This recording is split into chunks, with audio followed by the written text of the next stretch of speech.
আসসালামু আলাইকুম প্রিয় দর্শক, অন্নমঞ্চের আলাপ চাইতে আপনাদের সকলকে আমন্ত্রণ জানাচ্ছি। এক্ষেত্রেও একটা লাইন যে এই সাক্ষাৎকারটিতে পেলাম, যেটা আগে কখনো পাই নাই। শেখ হাসিনা সবসময় বলেছেন এগুলো মানে প্রহসনের বিচার, শ্যাম ট্রায়াল। কাজেই এই বিচারে তিনি কোন রকম আইনি প্রক্রিয়ায় অংশ নেওয়ার কথা বিবেচনাই করছেন না। এই সাক্ষাৎকারটিতে তিনি স্পষ্টত বললেন যে I will contest this verdicts through every legal avenue.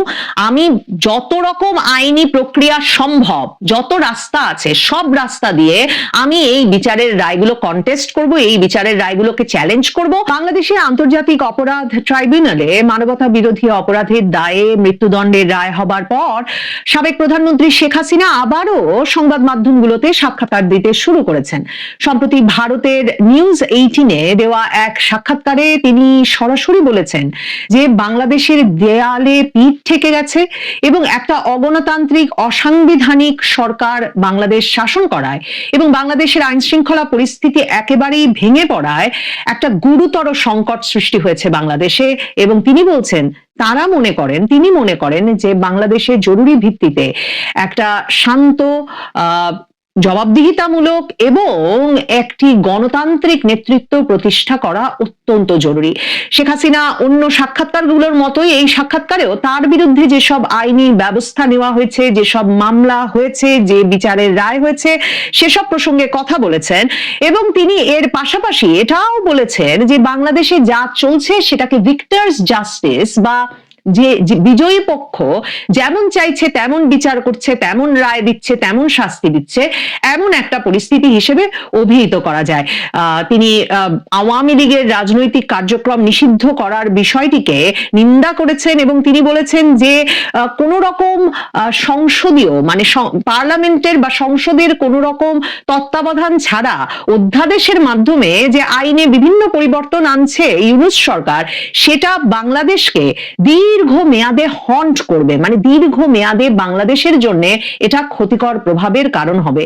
Sheikh হাসিনাকে জিজ্ঞেস করা হয়েছিল এই সাক্ষাৎকারের শুরুর প্রশ্নতেই, খুব স্বাভাবিক যেটা বলছিলাম যে মৃত্যুদণ্ডের রায় ঘোষিত হবার পর এখন তিনি নতুন করে আবারও সাক্ষাৎকার দিতে শুরু করেছেন। কাজেই প্রথম প্রশ্নই তাকে এই সংবাদ মাধ্যমটি করেছিল যে সারা দেশে কোটা আন্দোলন যে ছড়িয়ে পড়েছিল সে সময় 2024-এর জুলাই আগস্টে আপনার ভূমিকার জন্য যা ঘটেছিল সেটাকে জেনোসাইড হিসেবে উল্লেখ করে, গণহত্যা হিসেবে উল্লেখ করে আপনার বিরুদ্ধে বিচার হয়েছে। কিভাবে ইতিহাস আপনি মনে করেন যে ওই সময়ে একেবারে মানে সংকট যখন তুঙ্গে, সে সময় আপনি যেসব ডিসিশনগুলো সিদ্ধান্তগুলো নিয়েছিলেন সেগুলোকে ইতিহাস কিভাবে বিবেচনা করবে?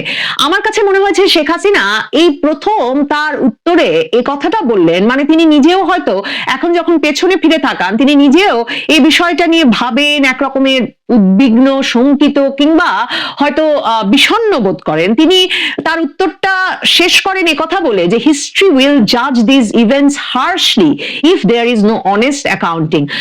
যদি কোনো সৎভাবে, কোনো নিরপেক্ষভাবে সে সময় কি ঘটেছিল তা বিবেচনা কেউ না করেন, সেরকম কোনো বয়ান উঠে না আসে, তাহলে আমার মনে হয় যে ইতিহাস ওই সময়কার ঘটনাবলীকে খুব কড়াভাবে, কঠোরভাবে পর্যবেক্ষণ করবে, কঠোরভাবে বিবেচনা করবে। শেখ হাসিনা উত্তরে বলে, ওই প্রশ্নটির উত্তর শুরু করেছেন এভাবে যে ওই 2024-এর সামারে যা ঘটেছে, 2024-এর জুলাই আগস্টের ঘটনাগুলো ছিল ট্র্যাজিক সিকোয়েন্স অফ ইভেন্টস, একের পর এক দুঃখজনক ঘটনার সমাহার। খুবই যুক্তিসঙ্গত কারণে ছাত্ররা তাদের আন্দোলন শুরু করেছিল, কি কারণে আন্দোলন সেটা বোঝা যাচ্ছিল, কিন্তু সেই আন্দোলন তুঙ্গে ওঠে বা উস্কে দেওয়া হয় কিছু দায়িত্বহীন রাজনৈতিক ব্যক্তির মাধ্যমে এবং তাৎক্ষণিকভাবে গৃহীত কিছু বল প্রয়োগের সিদ্ধান্তের মাধ্যমে, মানে হেভি হ্যান্ডেড ইন্টারিম রেসপন্স এবং ইরেসপন্সিবল পলিটিক্যাল অ্যাক্টরসরা ওই আন্দোলনটাকে ইনফ্লেম করে দেয়, মানে ওই আন্দোলনটাকে উস্কে দেয়। এবং তার মানে ওই সময় যে এক রকমের মানে ঘটনা সামাল দিতে ইন্টারিম হেভি হ্যান্ডেড রেসপন্স হচ্ছিল, একটা বাড়াবাড়ি বল প্রয়োগ হয়েছে, সে কথাটাও কিন্তু শেখ হাসিনা এই উত্তরে বলেছেন। এবং তারপর তিনি বলেন এর ফলে যা শান্তিপূর্ণভাবে যে আন্দোলন শুরু হয়েছিল সে আন্দোলনটা একটা আনকন্ট্রোলেবল স্ট্রিট ক্ল্যাশ, মানে রাজপথে একেবারে কোনোভাবে নিয়ন্ত্রণের রাখা যায় না এমন একটা পর্যায়ে ছড়িয়ে পড়েছিল, যার ফলে অনেক ইনোসেন্ট লাইভস, অনেক নিরীহ মানুষের জীবন গেছে। শেখ হাসিনাকে প্রশ্ন করা হয়েছিল যে আপনার বিরুদ্ধে বিচারের রায় হয়েছে, 1400 জন বাংলাদেশে নিহত হয়েছে সেজন্য, সে কারণে, এবং আপনি এই ট্রাইব্যুনালকে রিগড মানে প্রহসনের এবং পলিটিক্যালি মোটিভেটেড মানে রাজনৈতিক উদ্দেশ্য প্রণোদিত বলছেন। কি কারণে আপনি এটা বলছেন সেটা কি, এবং কি ধরনের প্রমাণাদি ওভারলুক করা হয়েছে, কি ধরনের প্রমাণাদিকে বিবেচনায় নেওয়া হয়নি বলে আপনি মনে করছেন? তখন শেখ হাসিনা বলেছেন, এই কথা আমি বারবারই বলেছি, যে আমি যা বলেছি সে কথা বিশ্বের আন্তর্জাতিক মানবাধিকার সংস্থাগুলো এবং বিশ্বের গুরুত্বপূর্ণ শীর্ষস্থানীয় আইনজীবীরাও বলছেন যে আইসিটি আন্তর্জাতিক অপরাধ ট্রাইব্যুনালটা কখনোই বিচারের জন্য ছিল না, এটা ছিল একটা রাজনৈতিক প্রতিশোধ নেওয়ার জন্য, এবং আমার রাজনৈতিক বিরোধীরা ওই আদালতটি পরিচালনা করছেন, নিয়ন্ত্রণ করছেন, এবং তারা যে কোনো উপায়ে সেখানে আওয়ামী লীগকে উৎসাটনা করতে চাইছেন এবং আওয়ামী লীগকে ধ্বংস করে দিতে চাইছেন। কিন্তু শেখ হাসিনা এই সাক্ষাৎকারে একটা নতুন যে কথা বলেছেন সেটা বলছেন তিনি এই অভিযোগটা বাংলাদেশে আলোচিত হয়েছে, কিন্তু শেখ হাসিনা প্রথম আন্তর্জাতিক সংবাদ মাধ্যমে তুলে ধরলেন যে এই যে আন্তর্জাতিক অপরাধ ট্রাইব্যুনালটি তৈরি হয়েছিল যুদ্ধাপরাধের বিচারের জন্য, 1971 সালের যুদ্ধাপরাধীদের বিচারের জন্য, এই যে কোন রকম সংসদীয় মানে সংসদে পাশ করা ছাড়াই অধ্যাদেশের মাধ্যমে সেই আইনটা বদলে ফেলে যে ইউনূস সরকার একটা রাজনৈতিক বিক্ষোভ সেটার বিচারের ব্যবস্থা ওই আন্তর্জাতিক অপরাধ ট্রাইব্যুনালে করলেন। শেখ হাসিনা বলছেন যে যখন বাংলাদেশে আবার সাংবিধানিক সরকার প্রতিষ্ঠিত হবে তখন যদি পরবর্তী সংসদ এই অধ্যাদেশটি অবৈধ হিসেবে ঘোষণা করে, অসাংবিধানিক হিসেবে ঘোষণা করে, যার মাধ্যমে আন্তর্জাতিক অপরাধ ট্রাইব্যুনালে আইনটি বদলে ফেলা হয়েছে, তাহলে কি হবে?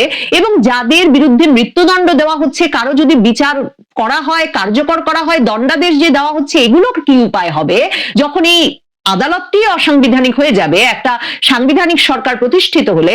সে বিষয়গুলো তিনি বলছেন যাতে বাংলাদেশের জনগণ বিচার করে দেখে বা বিবেচনা করে দেখে। ভারতীয় এই সংবাদ মাধ্যম প্রশ্ন করেছিল যে ভারতের কাছে বারবারই তাকে এবং স্বরাষ্ট্রমন্ত্রী আসাদুজ্জামান খান কামালকে প্রত্যর্পণের অনুরোধ জানানো হচ্ছে, তিনি এ বিষয়ে বাংলাদেশ সরকারকে কি বলবেন? তিনি বলেছেন যে মানে প্রত্যর্পণের বিষয়টি কখনোই রাজনীতিকে অনুসরণ করে না বা রাজনৈতিক সিদ্ধান্তের উপর নির্ভর করে না, এটা একটা আইনি প্রক্রিয়ায় হতে হবে, এবং এই রিকোয়েস্ট, বাংলাদেশ সরকারের এই অনুরোধের সাথে সবসময়ই একটা স্বচ্ছতা থাকতে হবে, এবং যাকে অভিযুক্ত করা হয়েছে তার অধিকারগুলো বিবেচনা করে এই পুরো আইনি প্রক্রিয়াটা চালাতে হবে। এই সাক্ষাৎকারটিতে যখন নেওয়া হচ্ছে তখন কিন্তু তার ওই যে প্রথম দফার সাক্ষাৎকারগুলোর আগে যেমন তার বিরুদ্ধে মৃত্যুদণ্ডের রায় হয় নাই, তখন কিন্তু শেখ হাসিনার পরিবারের যে সকল সদস্য, শেখ রেহানার পুত্রকন্যা, শেখ হাসিনার পুত্রকন্যা, সকলের বিরুদ্ধে এই যে ওই যে পূর্বাচলে প্লট দুর্নীতির মামলায় যে বিচারের রায় হয়েছে সেটাও কিন্তু হয় নাই। কাজেই এই সাক্ষাৎকারটিতে সেই প্রশ্নও করা হয়েছিল যে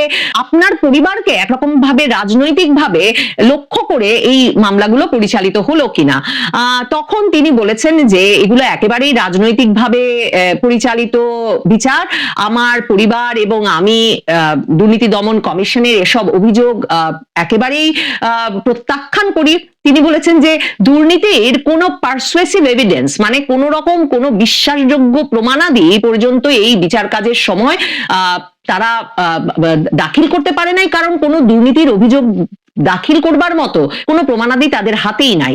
এছাড়াও তিনি বলেছেন যে এই যে পরিমাণ দ্রুততার সাথে এবং যেভাবে এই যে পুরো পরিবারের বিরুদ্ধে মামলা পরিচালিত হলো সেটাও আইন তার নিজস্ব গতিতে চলছে কিনা, ডিউ প্রসেস ফলো হচ্ছে কিনা সেগুলোকে একটা প্রশ্নের সম্মুখীন করেছে। তিনি বলেছেন যে এগুলো তো আসলে মানে বিচার না, ইট ওয়াজ পলিটিক্যাল স্কোর সেটলিং, এগুলো হচ্ছে রাজনৈতিক এক রকমের প্রতিহিংসা এবং রাজনৈতিক হিসাব নিকাশ চুকিয়ে দেওয়ার একটা প্রচেষ্টা মাত্র। তিনি বলছেন বাংলাদেশ ডিজার্ভস বেটার, মানে frankly Bangladesh deserves better, Bangladesh এর চেয়ে অনেক ভালো কিছু প্রত্যাশা করে। এবং তিনি বলেছেন যে এক্ষেত্রেও একটা লাইন যে এই সাক্ষাৎকারটিতে পেলাম যেটা আগে কখনো পাই নাই, শেখ হাসিনা সবসময় বলেছেন এগুলো মানে প্রহসনের বিচার, শ্যাম ট্রায়াল, কাজেই এই বিচারে তিনি কোন রকম আইনি প্রক্রিয়ায় অংশ নেওয়ার কথা বিবেচনাই করছেন না।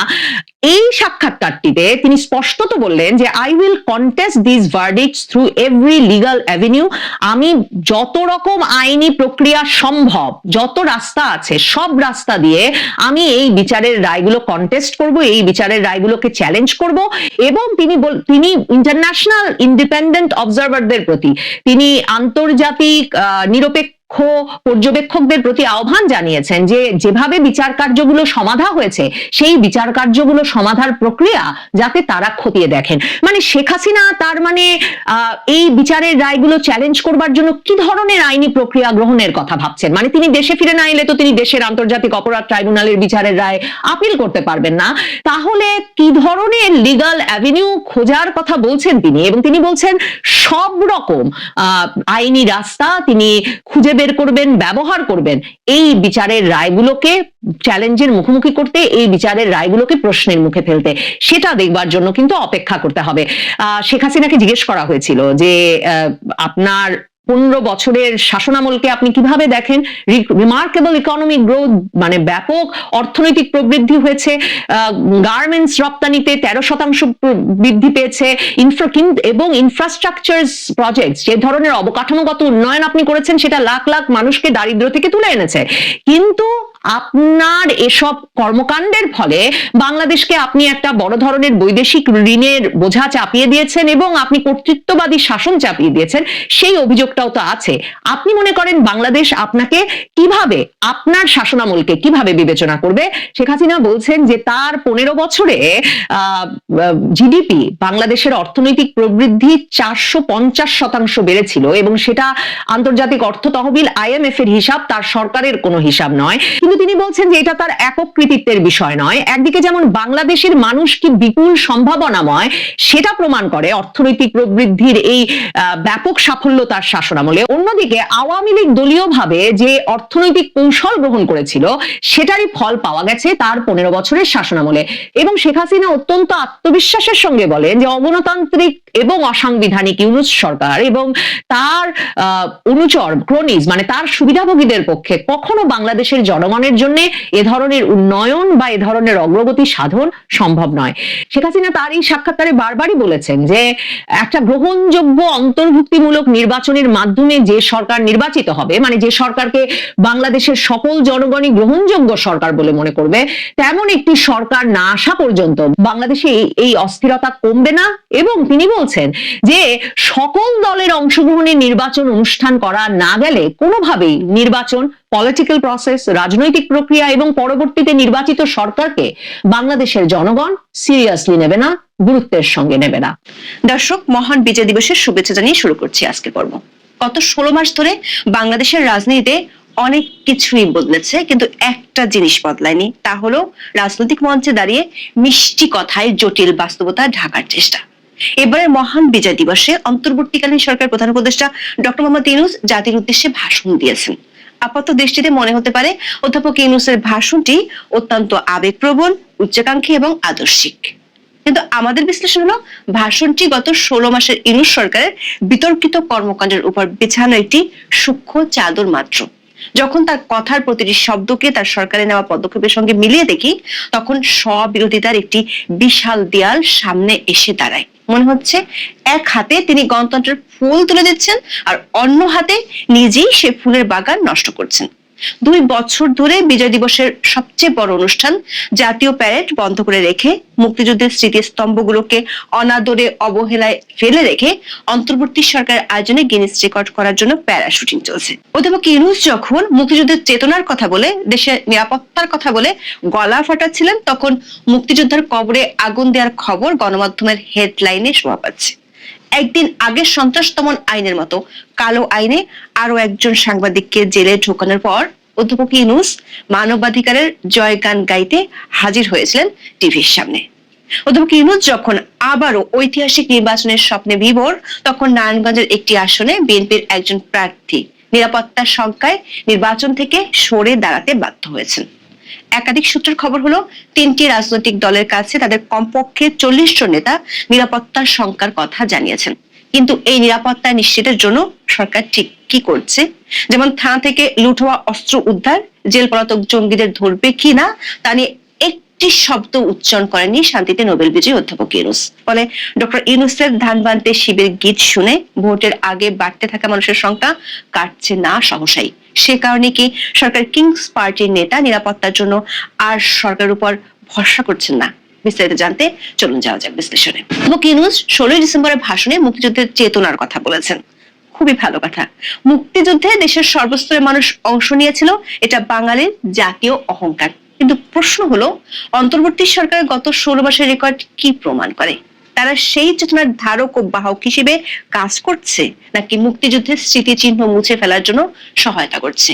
এই প্রশ্ন কেন উঠছে, তার জন্য দুটি গণমাধ্যমে দুটি খবরের শিরোনাম তুলে ধরা যাক।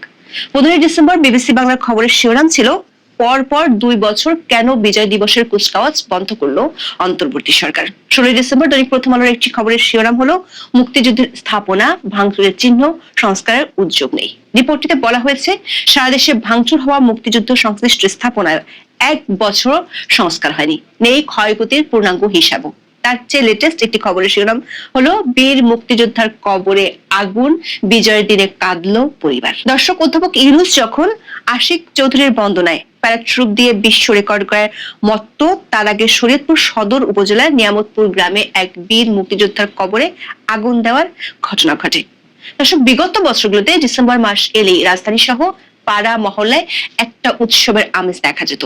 জাতীয় প্যারেড গ্রাউন্ডে কুচকাওয়াজ, দিনভর সাংস্কৃতিক অনুষ্ঠান, পুরো ঢাকা উৎসব মুখর থাকতো। কিন্তু অধ্যাপক ইউনূস ক্ষমতায় আসার পরে পরিস্থিতি রাতারাতি পাল্টে যায়। গত 2 বছর ধরে বিজয় দিবসে সেই দৃশ্য এখন আর দেখা যাচ্ছে না।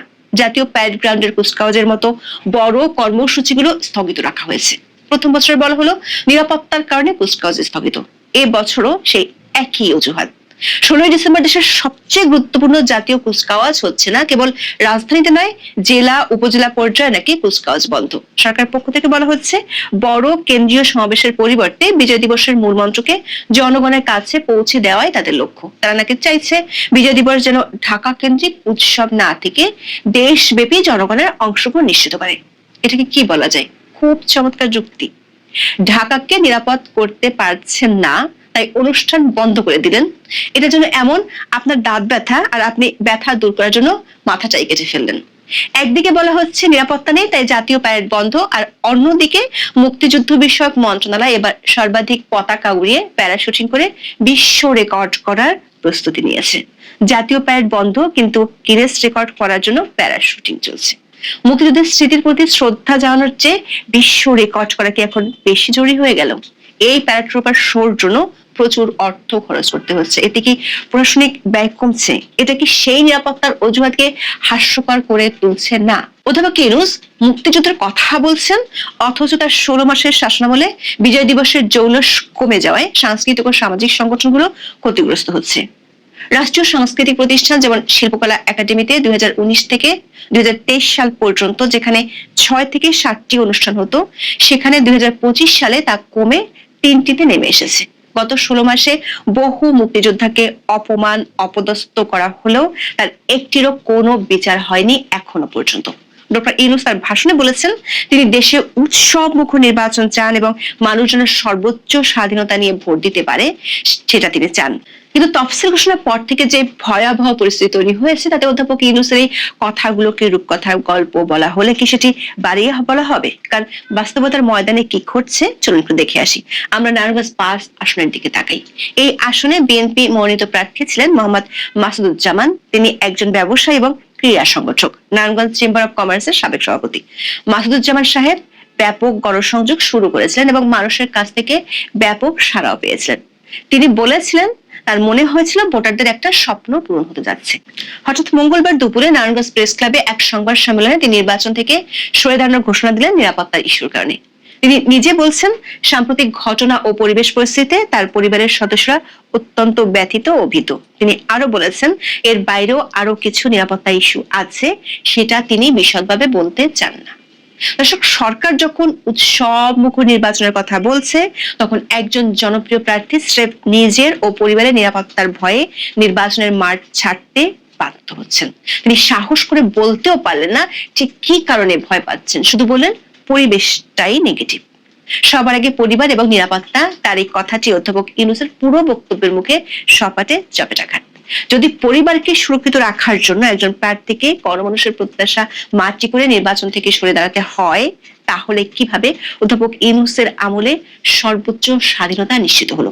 যদি নির্বাচনে দাঁড়ানোর আগে নিরাপত্তার অভাব বোধ হয়, তাহলে নির্বাচনের দিন সাধারণ ভোটাররা কি অনুভব করবে সে প্রশ্ন থেকেই গেল। দর্শক, নির্বাচনে অংশ নিচ্ছে এমন 3টি রাজনৈতিক দলের নেতাদের কাছ থেকে জানা গেছে, দল 3টির কমপক্ষে 40 জন নেতা তাদের হাইকমান্ডের কাছে নিরাপত্তার সংখ্যার কথা জানিয়েছে।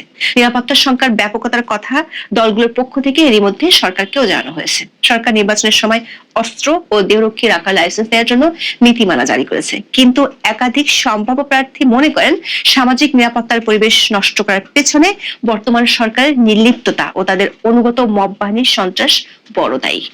সামাজিক নিরাপত্তা না থাকলে আগ্নেয়াস্ত্র দিয়ে নিরাপত্তা নিশ্চিত করা যায় না। দর্শক, নিরাপত্তার এই ভঙ্গুর দশা শুধু মাসুদুজ্জামানের ব্যক্তিগত অভিজ্ঞতা নয়। মানবাধিকার সংগঠন HRSS এর তথ্য অনুযায়ী চলতি বছরের নভেম্বরে অন্তত 96টি রাজনৈতিক সহিংসতার ঘটনায় 12 জন নিহত ও 874 জন আহত হয়েছেন। একই মাসে 20টি গণপিটুনি ও মব সহিংসতায় 16 জনকে হত্যা করা হয়েছে। দর্শক, নিরাপত্তার এই অবস্থা এতই ভালো যে সরকারের মিত্ররা এখন আর সরকারের উপর ভরসা করতে পারছেন না। এনসিপির আহ্বায়ক নাহিদ ইসলাম বলেছেন, সরকার ও পুলিশের উপর নির্ভর করে জুলাই যোদ্ধাদের নিরাপত্তা নিশ্চিত হবে না এবং নিজেদের নিরাপত্তা নিজেদেরই নিশ্চিত করতে হবে। তিনি আরো বলেন, 5ই আগস্টের পরবর্তী সময় নিজেদের নিরাপত্তা নিজেরাই নিশ্চিত করেছিলেন যখন কোনো সরকার ছিল না, পুলিশ ছিল না। বাংলাদেশ সেই পরিস্থিতির দিকে যাচ্ছে বলে ইঙ্গিত দিলেন সরকারের কিংস পার্টির এই নেতা। তিনি ইঙ্গিতটা দেওয়ার কিছুক্ষণ পরে অধ্যাপক ইউনূস শোনালেন বাংলাদেশে বসে গণতন্ত্রের রূপকথার গল্প। অধ্যাপক ইউনূস বলছেন, জনগণ যেন সর্বোচ্চ স্বাধীনতা নিয়ে ভোট দিতে পারে, কিন্তু একদিন আগেই সরকারের সমালোচনা করার অপরাধে জেলে ঢুকানো হয়েছে সাংবাদিক আনিস আলমগীরকে। এটি বিচ্ছিন্ন ঘটনা নয়, এটি ভিন্ন মতের কণ্ঠ রোধ করার একটি পদ্ধতিগত প্রক্রিয়া। আইন ও সালিশ কেন্দ্রের রিপোর্ট অনুযায়ী অধ্যাপক ইউনূস ক্ষমতা গ্রহণের পর থেকে সাংবাদিকদের উপর কমপক্ষে 294টি আক্রমণ ও হয়রানির ঘটনা ঘটেছে। এর মধ্যে 2025 সালে 62টি ঘটনা রেকর্ড করা হয়েছে। পেশাদার সাংবাদিকদের এমন ভাবে কোণঠাসা করার পর সরকার কিভাবে বাক স্বাধীনতার কথা বলতে পারে?